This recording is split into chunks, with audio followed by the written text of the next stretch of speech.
Prazer muito grande estar com os irmãos aqui pela primeira vez. Alguns eu já conheço, outros estou conhecendo. Mas agradecemos a Deus por ter aberto essa porta. Rogamos a Ele que Ele seja glorificado pelas nossas considerações durante esses dias.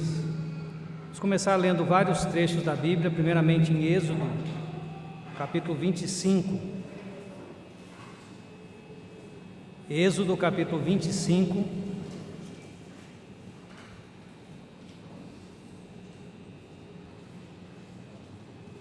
a partir do versículo 1. Êxodo capítulo 25, versículo 1. Então falou o Senhor a Moisés, dizendo: Fala aos filhos de Israel que me tragam uma oferta alçada. De todo homem cujo coração se mover voluntariamente, dele tomareis a minha oferta alçada. Versículo 8: E me farão um santuário, e habitarei no meio deles, conforme a tudo que eu te mostrar para modelo do tabernáculo, e para modelo de todos os seus pertences, assim mesmo o fareis. Capítulo 27. A leitura talvez vai ser um pouco difícil de acompanhar, mas espero que tudo fique claro depois, conforme meditemos nesse trecho. Êxodo capítulo 27, versículo 9. Farás também o pátio do tabernáculo ao lado meridional que dá para o sul. O pátio terá cortinas de linho fino torcido. O comprimento de cada lado será de 100 côvados. Versículo 12. Na largura do pátio para o lado do ocidente haverá cortinas de 50 côvados, suas colunas 10 e as suas bases 10. Versículo 16. E à porta do pátio haverá uma cortina de 20 côvados, de azul e púrpura e carmesim, e de linho fino torcido, de obra de bordador, as suas colunas 4 e as suas bases 4. Agora vamos para o Novo Testamento. Não vamos nos ocupar com muitos detalhes do tabernáculo, mas algumas coisas mais superficiais. Mas vamos ler agora em 1 Timóteo, capítulo 3. 1 Timóteo, capítulo 3, versículo 14. Paulo escreve a Timóteo, 1 Timóteo 3 e 14: Escrevo-te essas coisas, esperando ir ver-te bem depressa, mas se tardar, para que saibas como convém andar na casa de Deus, que é a igreja do Deus vivo, a coluna e firmeza da verdade. Também em Hebreus, capítulo 8, Epístola aos Hebreus, capítulo 8, versículo 1.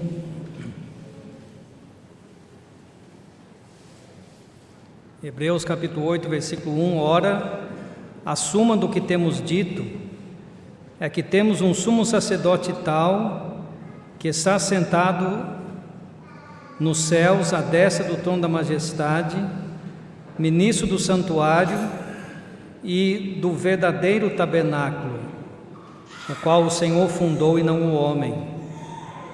Capítulo 9, Hebreus capítulo 9, o versículo 8 termina falando do tabernáculo, e diz o versículo 9 que esse tabernáculo é uma alegoria para o tempo presente. O versículo 11 diz: Mas vindo Cristo, o sumo sacerdote dos bens futuros, por um maior e mais perfeito tabernáculo, não feito por mãos, isto é, não dessa criação, nem por sangue de bodes e bezerros, mas por seu próprio sangue, entrou uma vez no santuário, havendo efetuado uma eterna redenção.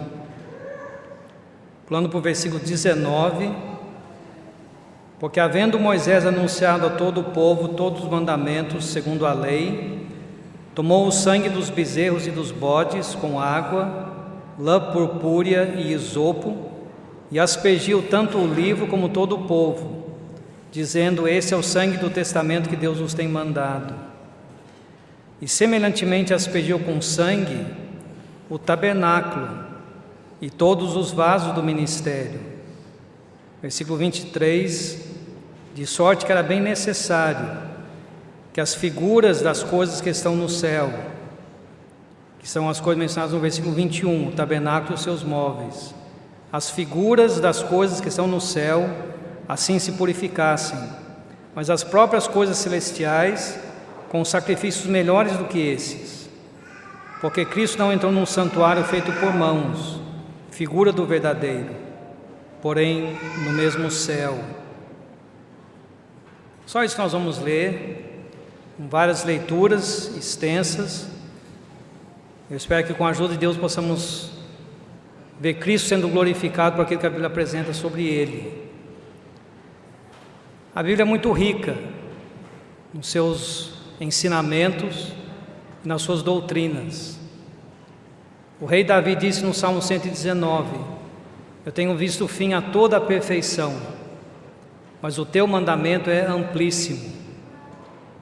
A Bíblia nunca se esgota, nós não podemos esgotar os ensinos que a Bíblia possui. Só que essa multidão de ensinos muitas vezes repete vários princípios. E os princípios e doutrinas apresentados na Bíblia não são muitos. Tanto Paulo quanto Pedro, escrevendo nas suas epístolas, enfatizaram que é importante repetir aquilo que já foi dito. Então, eu queria nesses dias tratar de um assunto muito bem conhecido dos irmãos e das irmãs. O que é uma igreja, alguns aspectos do que é uma igreja local e como ela deve funcionar.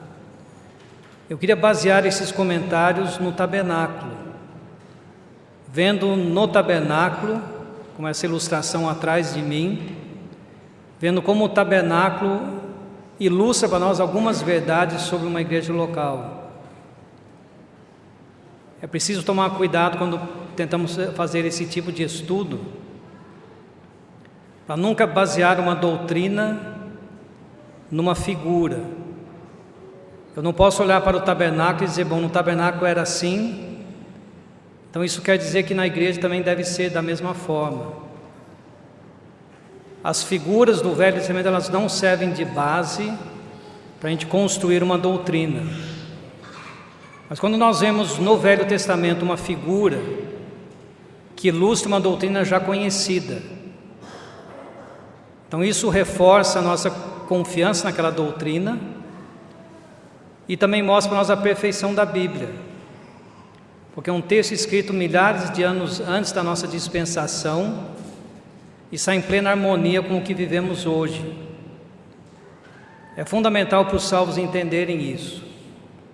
A Bíblia não é um livro, não é uma coletânea de 66 livros. A Bíblia é um livro, dividido por Deus em 66 partes. Há uma unidade perfeita de Gênesis até Apocalipse.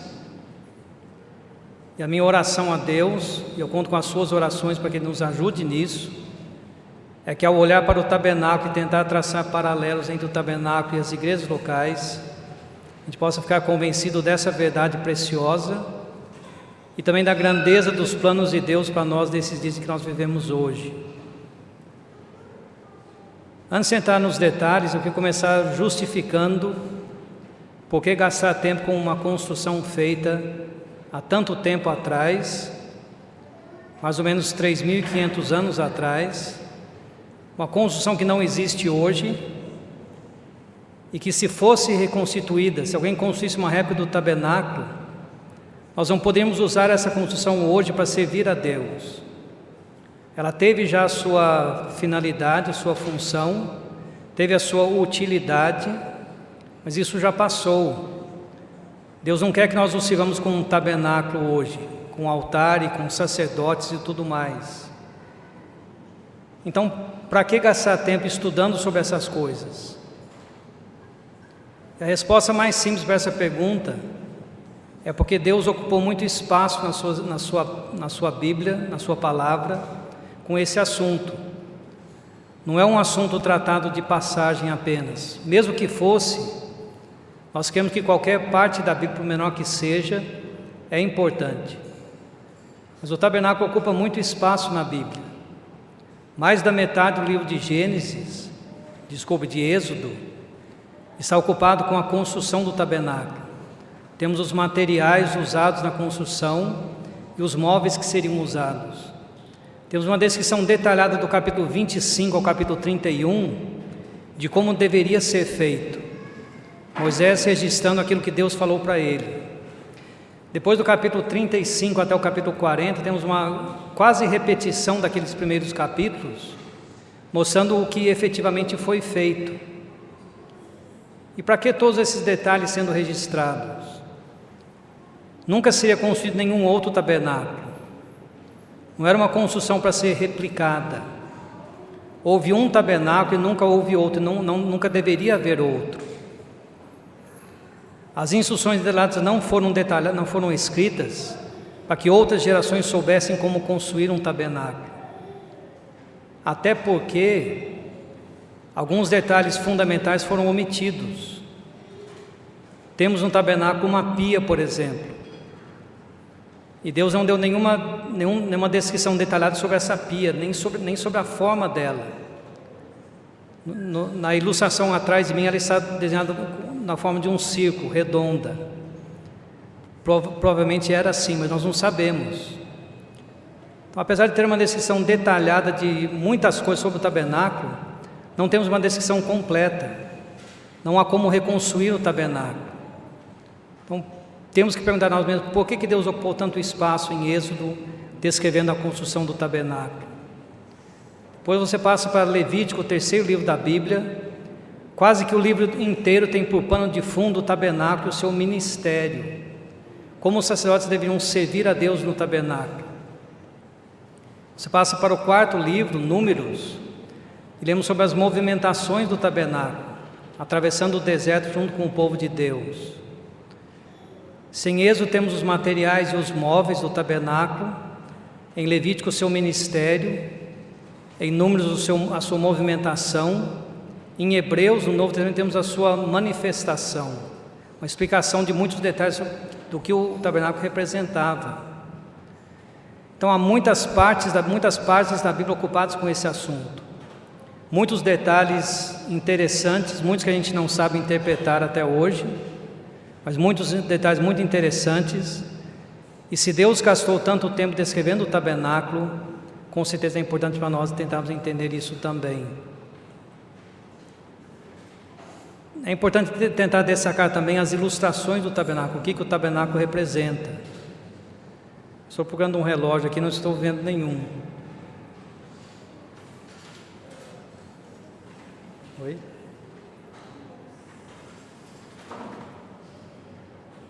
Eu falo pouco, mas não quero falar pouco demais também. 8 horas. O tabernáculo representa várias coisas diferentes. Ele ilustra não só uma verdade, mas mais do que uma. O tabernáculo foi por um tempo a casa de Deus aqui na terra. Nós vemos hoje em Êxodo capítulo 25. Me farão um santuário e eu habitarei no meio deles. Deus veio habitar entre os homens aqui na terra. Não literalmente, é claro. Deus não pode ser limitado a uma casa, qualquer que seja o tamanho dessa casa, mas simbolicamente Deus mandou construir o tabernáculo para representar a sua casa, Deus habitando com os homens. Isso, além de ter um significado espiritual muito profundo, alguma coisa muito real para Israel no passado, foi também uma coisa simbólica. Nós vemos hoje em Hebreus capítulo 9 que o tabernáculo é uma alegoria. A tradução da Bíblia que eu uso diz uma alegoria para o tempo presente. A palavra grega traduzida alegoria, ali em Hebreus capítulo 9, é a mesma palavra traduzida parábola nos evangelhos. A Bíblia está dizendo para nós que o tabernáculo é uma parábola para os tempos presentes. Algo real que existiu, mas que além de cumprir o seu papel histórico, há mais de 3.500 anos atrás, também representa outras coisas. E há pelo menos 3 outras ilustrações que o tabernáculo fornece. A mais óbvia é a pessoa de Cristo. É só você pensar um pouco e fica claro entender isso. O tabernáculo era a habitação de Deus aqui na terra. Houve um tempo em que Deus veio habitar literalmente entre nós. Deus se fez carne e habitou entre nós por pelo menos 33 anos. Quando a Bíblia vai descrever aquela mudança de estado, mudança de posição do Senhor Jesus Cristo, a Bíblia usa a palavra tabernáculo. O Verbo se fez carne e habitou entre nós, em João 1,14. No texto grego, a palavra traduzida habitou é a forma verbal da palavra tabernáculo. Não existe em português, mas seria tabernaculou. O tabernáculo representava a habitação de Deus. No corpo do Senhor Jesus aqui na terra, habitava Deus. Habita Deus porque, como diz Colossenses, nele habita corporalmente toda a plenitude da divindade. Ele está no céu hoje com esse corpo glorificado ainda. E a forma mais rica e proveitosa de estudar o tabernáculo é ver no tabernáculo figuras do Senhor Jesus Cristo. Todos os muitos detalhes registrados ali em Êxodo, de alguma forma ou de outra, falam dele. Eu trouxe comigo um livro que acabou de ser publicado, um livro gratuito, fala a glória do tabernáculo. O livro se ocupa com esse aspecto do assunto, manifestar a semelhança entre Cristo e o tabernáculo, um assunto muito proveitoso. Em segundo lugar, o tabernáculo também ilustra o céu, que é a habitação original de Deus. Isso também fica claro em Hebreus capítulo 9. Se Hebreus 9 diz que Cristo veio a esse mundo por um maior e mais perfeito tabernáculo, falando, creio eu, do corpo dele. Alguns entendem que é o céu, mas eu creio que é o corpo dele. Hebreus 9 também diz que quando ele subiu ao céu, ele entrou no verdadeiro tabernáculo. E lemos ali que as coisas que foram purificadas aqui na terra, o tabernáculo, são figuras das coisas celestiais. Leia de novo Hebreus capítulo 9 depois e perceba essa relação. O tabernáculo ilustra Cristo e o tabernáculo ilustra também o céu. O que eu queria considerar esses dias, como eu já tenho dito, é o tabernáculo ilustrando uma igreja local. 1 Timóteo 3,15 fala da igreja como sendo a casa de Deus, assim como o tabernáculo foi. Então, se o tabernáculo foi por um tempo a casa de Deus, se uma igreja local hoje é a casa de Deus, obviamente haverá muita semelhança entre uma e outra. Paulo escreveu para Timóteo, que estava naquela ocasião reunido em Éfeso. Ele diz para Timóteo que ele escrevia querendo instruir Timóteo com a intenção de ver Timóteo em breve. Ele acrescenta: se eu não te ver, eu estou escrevendo para que você saiba como convém andar na casa de Deus. Então, aquelas palavras dirigidas à igreja em Éfeso são abraçadas por cada igreja local existente hoje. A igreja local é a casa de Deus, e assim haverá muita semelhança entre o tabernáculo no passado e as igrejas locais hoje. E mesmo tendo estabelecido isso, ainda é um assunto extremamente vasto, e seria necessário muito tempo para tentarmos juntos estudar esse assunto, tentar entender todos os detalhes. Eu vou tomar um atalho e tentar simplificar as coisas de uma forma bem limitada, resumida, e tentar destacar apenas 4 visões diferentes que alguém poderia ter do tabernáculo. Estão previstas 4 reuniões para esse final de semana. Então, em cada reunião tentar ver uma visão diferente que alguém poderia ter do tabernáculo, e como essa visão representa algum aspecto da igreja local. Usando o quadro atrás de mim, vou tentar apontar algumas coisas. Eu tenho uma limitação de virar e olhar para trás, e o microfone também talvez vai atrapalhar, mas com paciência vamos conseguir entender o que eu estou tentando dizer. A ilustração atrás não mostra o tamanho do tabernáculo. tabernáculo era composto, abrangia uma área de mais ou menos 50 metros de comprimento por mais ou menos 25 metros de largura. Eu digo mais ou menos porque as medidas na Bíblia são dadas em côvados. E o côvado, como o palmo, era uma medida que variava de pessoa para pessoa. Era a medida do cotovelo até o final da mão de um homem. Aproximadamente 50 centímetros. Alguns falam 46, outras medidas, mas para facilitar a matemática, mais ou menos 50 centímetros. Então, o tabernáculo tinha exatamente 100 côvados de comprimento, que seria mais ou menos 50 metros por 25 metros. Isso, toda essa área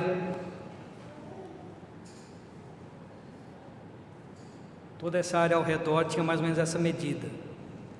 Havia uma porta aqui na frente com mais ou menos 10 metros de largura. Essa área aberta aqui era o pátio, onde havia 2 móveis, um altar e uma pia, e atrás ficava a tenda, que era o tabernáculo propriamente dito. Era dividido em 2 partes. A parte da frente era o santuário, contendo 3 móveis. A parte do fundo era o Santo dos Santos, contendo apenas a Arca da Aliança e o propiciatório. Esse buraco aqui, é claro que não existia no tabernáculo original, é só para você poder ver o que havia lá dentro, é só uma ilustração.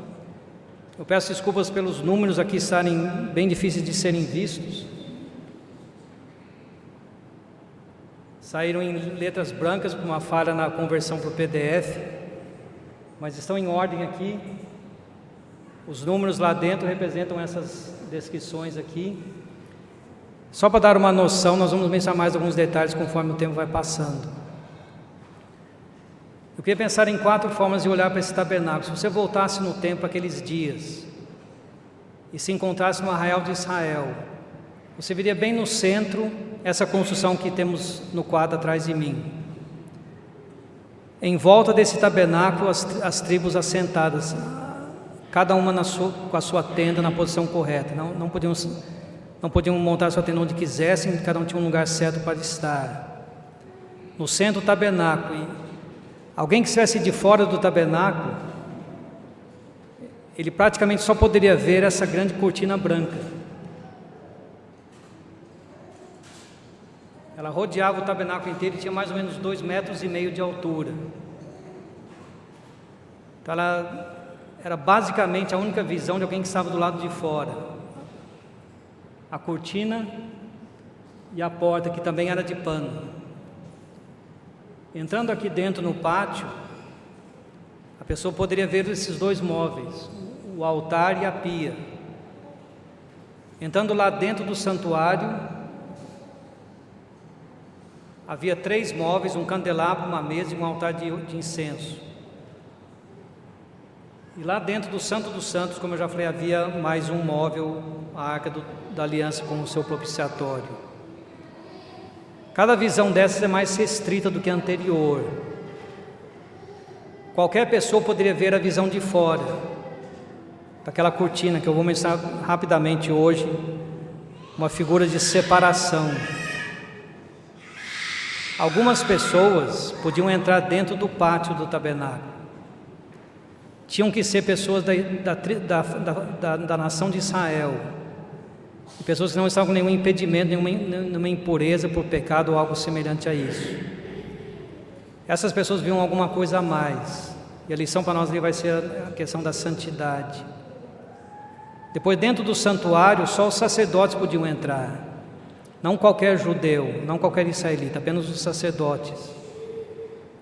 Lá dentro nós temos uma figura do serviço para Deus numa igreja local. Depois havia a visão final lá dentro do Santo dos Santos, uma visão reservada unicamente para o Senhor. Havia uma única intercessão, uma vez por ano, no dia da expiação, um homem, o sumo sacerdote, podia entrar dentro do Santo dos Santos. Ele entrava precedido por uma nuvem de fumaça com incenso, que não ia ver muita coisa. O ensino da Bíblia é aquela visão mais interior da tabernáculo era só para Deus. Então você tem do lado de fora uma visão pública. pouco mais restrito, depois a visão dos sacerdotes, depois a visão divina. Ilustrando as 4 formas da igreja se apresentar como testemunho, que 4 grupos de pessoas que a gente pode entender quando olha para uma igreja local. Sem gastar mais tempo com essas explicações, que vão ser tornando mais fácil conforme o tempo passa, queria resumir a questão da primeira visão. Vai ser bem resumido mesmo, para você pensar com mais detalhes depois. A visão de quem estivesse de fora. Quem não podia entrar no tabernáculo era a pessoa que não pertencia a Deus. Ilustra na outra visão do mundo, os incrédulos devem ter uma igreja local. O estrangeiro, olhando para aquele tabernáculo, veria aquela tenda, aquela cortina branca alta, olhando todo o tabernáculo. Não era uma coisa que excluía totalmente a visão. Os grandes meio alto, não dava para alguém subir numa árvore, por exemplo, alguma coisa. Mas era um sinal claro de separação. Não era um lugar aberto, um lugar fechado. Aqui você não pode passar. Há uma barreira, uma linha de separação, há uma diferença. O estrangeiro não pode entrar dentro dessa área secundária. Isso nos lembra da doutrina muito claramente apresentada no Novo Testamento, que uma igreja local deve ser separada do mundo ao seu redor, separada da sociedade, dos costumes que prevalecem hoje em dia. Não é uma entidade que faz parte da sociedade humana, é algo que pertence a Deus. Os grupos comunitários que nós conhecemos podem tentar se unir a nós. Outras religiões podem querer fazer um movimento ecumênico. Quando chega a hora da política, há muita tentação para envolver política com a igreja. Mas sempre tem que haver da parte de cada igreja local uma convicção que nós não somos uma organização humana, nós somos algo estabelecido por Deus e separado para Ele. Manter o nosso testemunho para o Senhor no mundo corrupto e cruel, procurando ser agradáveis a Ele no que nós fazemos. Essa questão geral da separação, que é bem conhecida dos irmãos e das irmãs. Alguns detalhes sobre essa cortina que faziam essa separação do tabernáculo nos ajudam a ilustrar alguns aspectos dessa separação. Quero mencionar 3 desses aspectos só por causa do tempo. Primeiro, a sua fabricação, depois a sua fragilidade, a sua fraqueza e também a sua finalidade. Primeiro, a sua fabricação, a tenda, a cortina que separava o tabernáculo do arraial, era feita de linho fino, como nós vemos hoje em Êxodo capítulo 25, capítulo 27. O linho fino era um tecido nobre, mas que na Bíblia tem um significado muito claro. Apocalipse capítulo 19, versículo 8 diz: o linho fino são os atos de justiça dos santos. Deus faz uma associação muito clara entre esse material e o seu simbolismo. E o fato do tabernáculo ser separado do arraial ao redor por uma cortina de linho fino ilustra para nós um princípio espiritual de que aquilo que nos separa do mundo ao redor vão ser os nossos atos de justiça. Nós devemos ser separados, isso é um fato muito claro. Mas como que vamos manifestar essa separação? No que ela se baseia, como que ela é manifestada, como que ela é mantida? Não pode ser alguma coisa de orgulho humano. Eu sou menor do que você, não vou me misturar com você. Não pode ser alguma coisa artificial, com regras e mandamentos humanos. Mas é algo baseado nos atos de justiça dos santos. Filipenses 2:15 diz que o salvo deve resplandecer como luzeiros no meio do mundo, uma geração corrupta e perversa. No meio dessas trevas ao nosso redor deve haver uma luz brilhando. A separação é uma consequência da nossa santificação. Quando os salvos vivem praticando o que a Bíblia ensina que deve ser praticado, quando tentamos praticar atos de justiça, andar como filhos da luz, automaticamente nós nos separamos das trevas. A meditação 5 fala muito sobre isso também, os filhos da luz e os filhos das trevas. As trevas fogem da luz. Quando nós tentamos manter claramente distintas as virtudes do cristão, nós tentamos ver como filhos de Deus aqui na terra, é inevitável que haverá uma diferença entre nós e aqueles que não salvam ao nosso redor.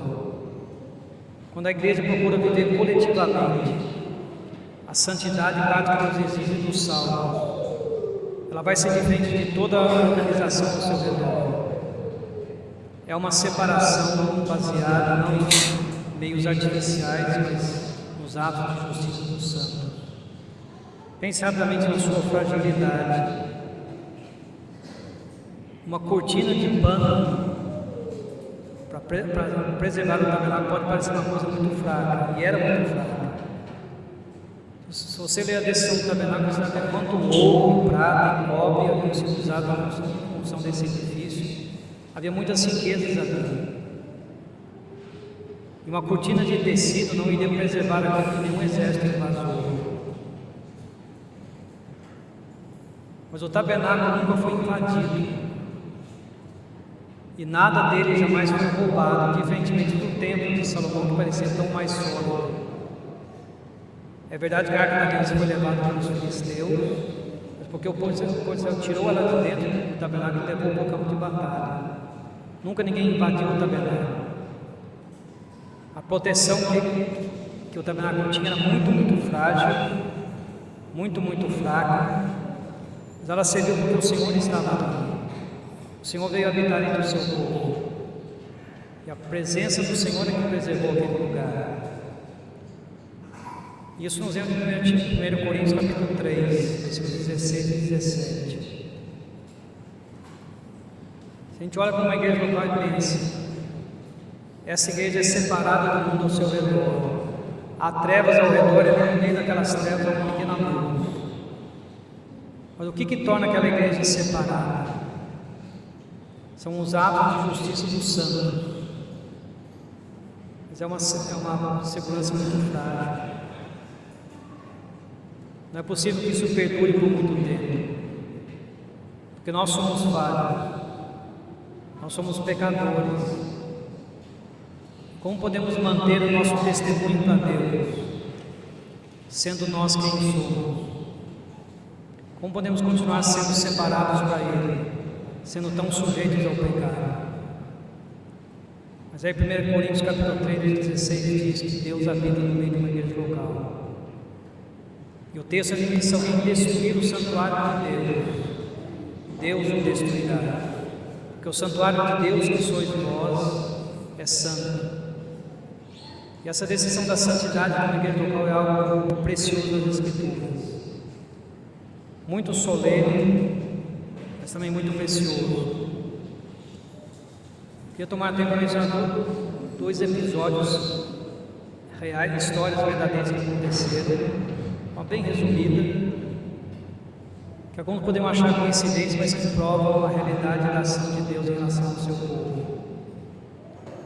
Antes do meu pai vir para o Brasil, na década de 50, houve na igreja local dele um caso muito sério de pecado envolvendo 2 pessoas. Não havia nenhuma testemunha, a palavra de um contra a palavra do outro. Não havia como os presbíteros daquela igreja resolver a questão. Um dizia que sim, outro dizia que não, os 2 envolvidos.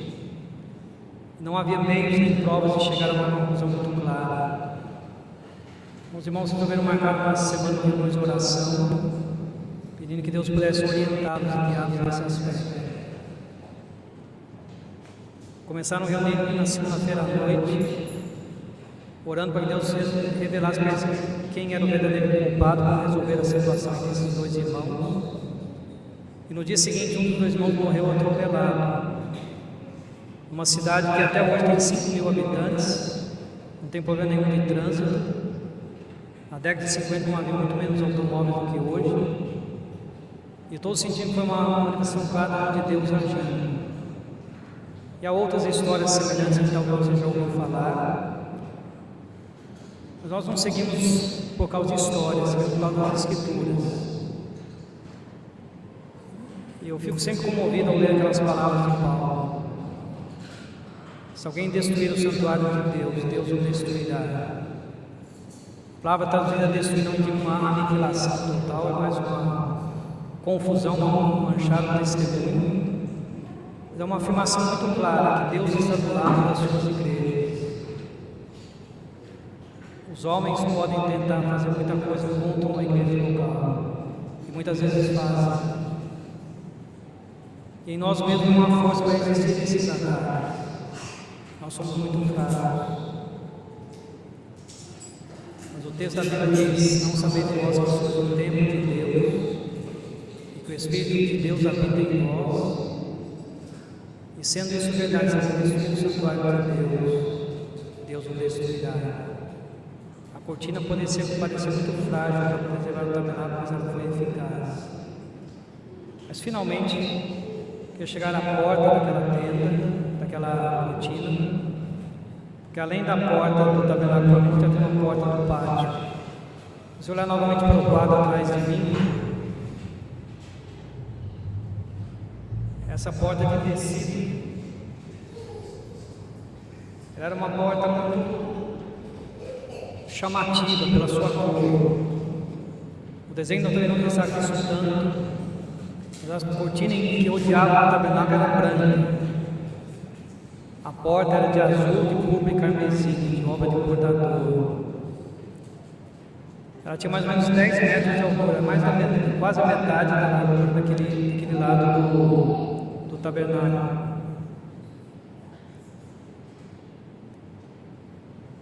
10 metros de largura, um tamanho muito amplo para uma porta.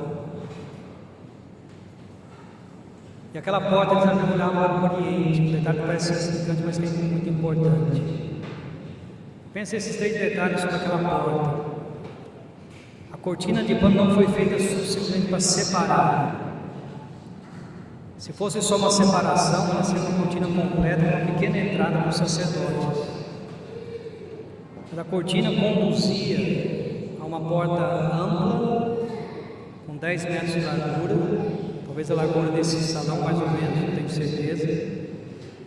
Uma porta além de ampla, uma porta atraente, toda colorida, em contraste com a cortina branca, e uma porta acessível, porque ela olhava para o lado do Oriente. Eu queria enfatizar esse detalhe do Oriente antes de iniciar essa primeira reunião. Quando você lê o livro de Gênesis, você vai ver vez após vez pessoas se afastando de Deus e indo para o Oriente. Gênesis enfatiza esse fato. Adão e Eva foram expulsos do Éden e foram para o Oriente. Caim se afastou da sua família e foi para o Oriente. Ló se separou de Abraão e foi para o Oriente. Os outros filhos de Abraão foram separados de Isaac e para o Oriente. E Gênesis bate nessa terra. Quando alguém vira as costas para Deus, ele vai para o Oriente, no lugar do sol nascente. Um simbolismo muito grande das Escrituras. O Oriente é o lugar do homem que se afastou de Deus. Você vai ver em Êxodo, o segundo livro da Bíblia. Deus diz: olha, agora eu vou fazer uma casa aqui na terra. E a porta da cidade vai olhar para o Oriente, para o lugar daquele que se afastou de mim. Uma forma de Deus dizer: eu não vou esconder a porta.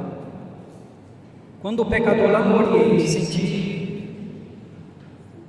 falta de Deus, sentir necessidade de buscar a Deus e virar-se para procurar a Deus, ele não vai precisar ficar procurando. A porta estará bem diante dele. Nessa ilustração ao redor, o Oriente seria aqui. Assim que a pessoa do Oriente buscasse, a porta seria bem diante do seu rosto, figurativamente falando.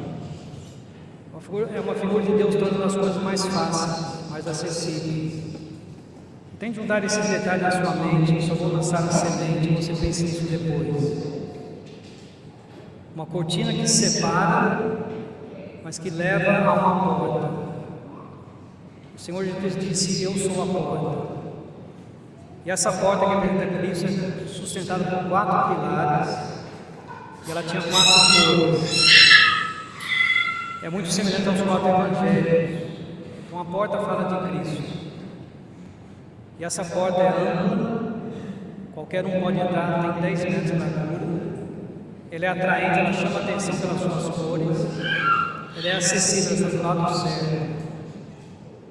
Eu vejo isso uma figura de que cada igreja local deve valorizar a pregação do Evangelho nas suas reuniões.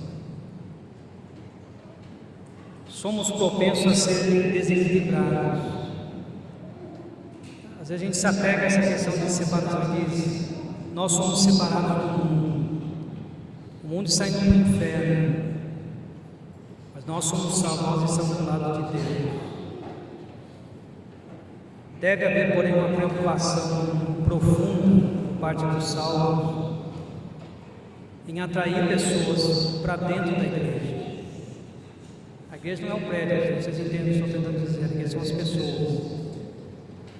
Deve haver uma preocupação grande com o evangelismo. Nós estamos aqui no meio dessas trevas ao nosso redor, não só para sermos diferentes, mas para mostrar o caminho de salvação, para atrairmos os pecadores. E a porta de acesso à igreja local é a salvação. Só pode ser recebida na igreja local quem for salvo e batizado. Para que sejam salvos, necessário que ouçam o Evangelho. Devemos nos ocupar profundamente, ativamente com a pregação do Evangelho, com essa intenção de trazer mais pessoas para dentro desse relacionamento com Deus que nós temos hoje. Não podemos abaixar a altura das cercas, a figura do tabernáculo. Também não podemos fechar a porta. Tem que haver separação. Tem que haver uma separação que procura atrair e não repelir. Separação não é isolamento. Separação não é ser diferente só. É querer mostrar para nós por que somos diferentes. Tentar trazer para a luz do que conhecemos. Tentar apresentar a realidade em Cristo. Cristo é essa porta ampla, atraente, acessível. Ela deve ser utilizada por cada igreja local. O tempo já foi, eu falei demais, peço desculpas aos irmãos. Possamos meditar nessas coisas, resumidamente.